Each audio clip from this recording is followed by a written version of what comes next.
What's up, guys? Primal here with Mass Tactical and the Warrior Tribe. Today I wanted to introduce you guys to our brand new Combatives blade.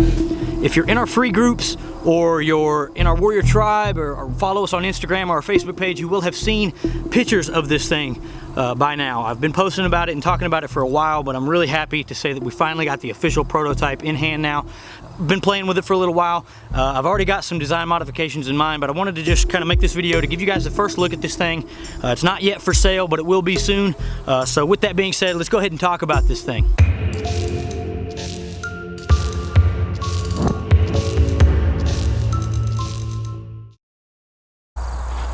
So a lot of you guys that follow me probably know that I'm a big advocate for never utilizing your self-defense blade as a utility blade. I'm the type of guy that's going to much rather prefer to carry a secondary blade for utility tasks. And the reason being is because I don't want to get stuck in a survival situation where my self-defense blade is dull or has the potential to be dull, right? I want to have a razor sharp edge for defensive purposes. So you won't catch me using this blade to cut open boxes or anything like that. I'm just going to carry a secondary blade. Yes, that adds to the things that I got to carry every single day, but at the end of the day, that increases my survivability. So I designed this thing with EDC in mind because, you know, a lot of people make the argument of, you know, what's the best survival blade out there? What's the most reliable blade that you can have or whatever? But at the end of the day, the bottom line is that if you're not carrying this blade on you, it doesn't serve much of a purpose. So it doesn't matter how much money you spend on it, it doesn't matter how highly recommended it comes, how good it is, whatever. If you're not carrying it in the situation that you have to deploy it, it's not going to really be of much value to you. So you've got to have a knife. You've got to be using a knife that is obviously going to be comfortable to carry every day. It's going to be reliable, and you're going to have to trust this blade, right? Because we don't really make the sacrifice of comfort to carry an item that we don't feel is going to serve as much of a purpose, right? So a lot of us don't really, you know, there's a lot of people out there that don't carry their pistol because it adds discomfort. They don't carry a knife because it adds discomfort. A lot of people don't like to carry a lot of EDC because it weighs their pockets down, right? It adds discomfort. Any kind of everyday carry item that you're going to take with you is going to add a certain level of discomfort. So the trade-off is preparedness for discomfort, right? So do you want to be more prepared? You're going to be a little more uncomfortable than the average individual. If you want to be less prepared and have less things, you'll be more comfortable, but you're going to sacrifice your security. So I designed this thing for people to want to actually carry at EDC, right? So it's a good appropriate size. It's going to come with a Kydex sheath that you can carry on your hip, IWB, you can carry an appendix, cross, or you can do like a scout carry, or hell, you can even really neck knife this thing. It's a little borderline on the big side. I wouldn't really do it myself, but if you're a neck knife kind of guy, it's not a super heavy knife, so it would still be able to be utilized that way.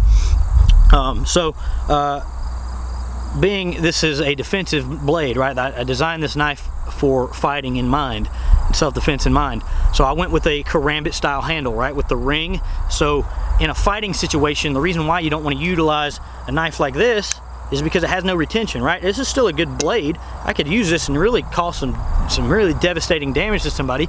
I can even reverse my grip and use it for punching, and I can strike with it and hold on to it and whatever. But if I let go of this or release the tension on my hand whatsoever, it's going to fall out. It's going to be much easier to strip this thing from me from an enemy's perspective. If I'm in a knife fighting situation, it's going to be much easier to disarm me with something like this.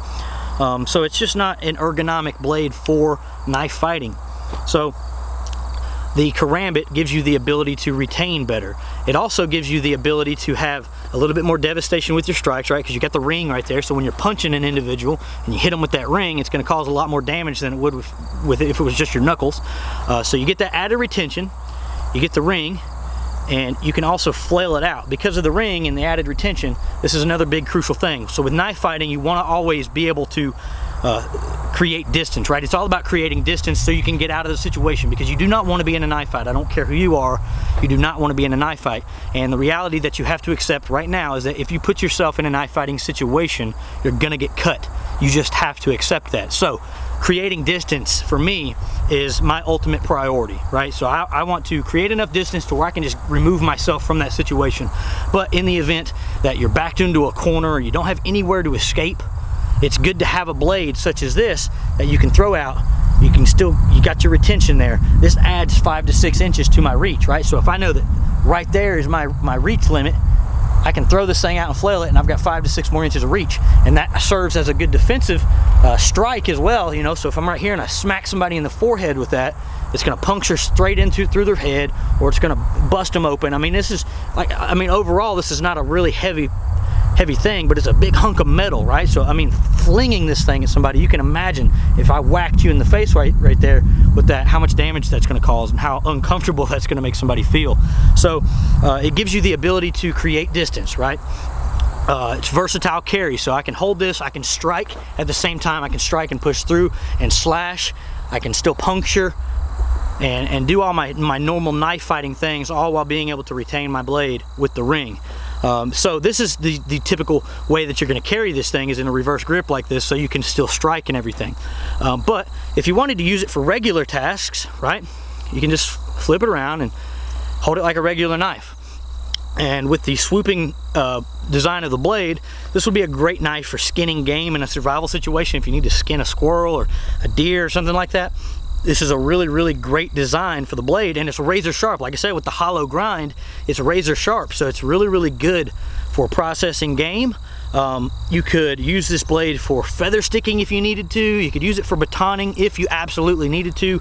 However, like I said, with the hollow grind, this is not going to be a good knife that's, you know, used for those particular kinds of tasks. This is just a defensive blade. So, but, you know, with EDC in mind, right, you want a blade that's multifunctional. So if this was the only blade that I had on me, right, if I only wanted to be that guy that carried one blade that served all the purposes, this blade's going to cut open boxes, this blade's going to process meat, this blade's going to feather stick, this blade can probably baton. I'm not going to try it because I don't want to damage the edge, but you know, this will serve all the tasks. Whereas if it was just a fighting style blade, just specifically like the Karambit with the blade that curves down, you know, that's only going to be used for specific tasks. I'm not going to be able to do certain utilitarian tasks with that kind of blade.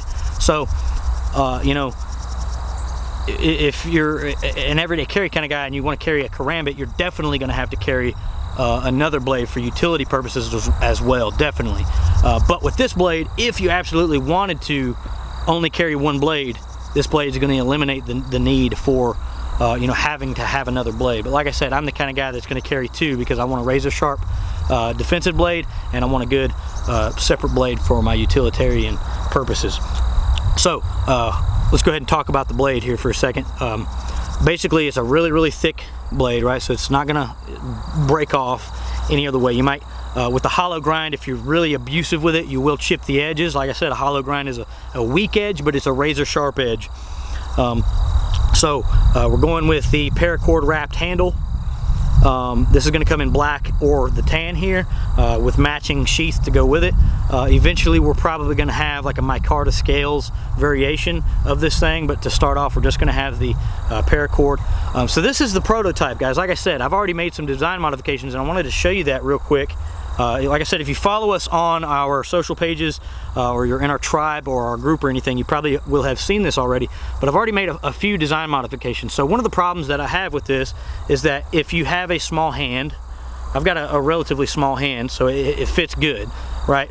But if you've got a big hand or you're a bigger guy or whatever, you're gonna run into some issues with where the blade comes so close to the hand right here. If you've got bigger fingers, you're gonna slice into your pinky into a reverse grip, or if you're holding it in a standard grip, you're going to slice into your index finger. So it's not good for guys. This particular design wasn't good for guys with bigger hands. So the first modification that I decided to do was right here in the handle, right? So I'm going to notch that out. That way I eliminate the opportunity for you to cut yourself right there, right? So that added notch is gonna get that further away from your hands, so you don't cut yourself in either grip position, right? If I wanted to hold it in a standard grip. But what that also does is give me the ability to choke up on the blade. That pretty much just adds another little finger slot, and it's really comfortable. You can see just, you know, how my hand just molds right over that perfectly. I can place my thumb right there on the back, so if I'm skinning, I've got a lot of good retention here, and it's really, really tight, good grip.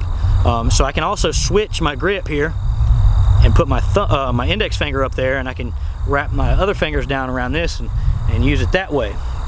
Really, really good for that, and that gives me the ability to, like I said, choke up, get better control over the blade. So it's multifunctional. It's a multifunctional modification, right? So that gives us the extra clearance we need, and it also gives us some extra grip positions on the handle, which is really cool. So the second thing that I did was with that modification, I wanted to shorten the overall cutting edge of the blade. With this particular, the prototype that we got, it come in just at over 4 inches, and I wanted to have it under 4 inches. That way it meets the legal requirements for most areas. The maximum blade length for a lot of areas is 4 inches, so I wanted to be under that. That way this blade could be EDC'd in a lot of different areas. So the next modification that I did was on the ring itself. If you can see that, I turned it into a flat edge there and a point, so that originally I didn't have the intention of this being, you know, useful for defensive purposes, but if you're striking with that and you hit somebody with the tip of that, it's going to be a lot more devastating than if it was just the ring. So that's an added bonus there for defensive purposes, and it also acts as a good stabilizing feature. So when you're flailing out, the way that you do it is you pinch, and you pretty much suck the blade in and you pinch down with your thumb right there. And on this particular circle model, it's not really a good ergonomic feeling surface there, right? So I can pinch that and I can hold that tight, and it's a good grip. It works, it's functional, but I wanted to take it further and make it even better. So when you flail out with the new design, it's a flat surface there. So that flat surface gives you the ability to really lock that in tight and get good control over the blade. And so, like I said, it also serves as a multifunctional modification there, so I can use that point as I'm striking an individual to cause more devastation. So the next modification that I made, and the last one, is actually a little bit of jimping right here on the top. So right here is where that's going to end up. And so if you're holding the blade in the reversed grip, the jimping is going to end up right there at the other edge of your hand. So it just kind of further sinks in the grippiness, right? It's really, really good retention. If you're holding it in a standard grip,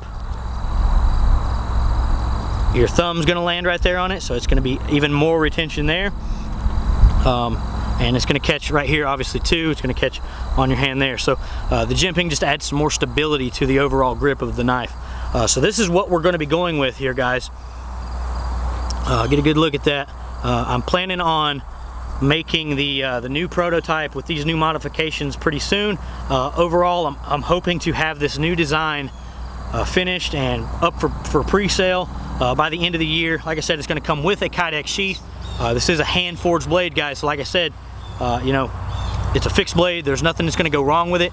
Reliability is there. So with a folder knife, you've got a bunch of components, right? You got moving parts, you know, springs and screws and things like that. So when it comes to a defensive situation, I want a knife that's not going to fail me. So that's why I personally opt for a fixed blade for myself.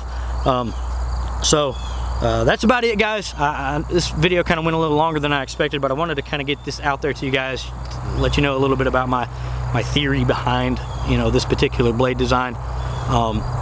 And let you know what's coming. Like I said, guys, if you're not in the Warrior Tribe, go get signed up as an official member today. That way you get all the inside details of everything we got coming up.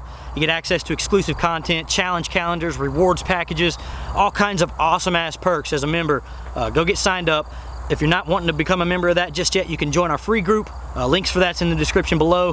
Follow us on social media. And until next time, guys, thanks for watching. Thanks for everything you do for our friends, our family, our business, affiliates, and sponsors. And if you got any questions, drop them in the comments below, and I'll catch you guys in the next video. See ya.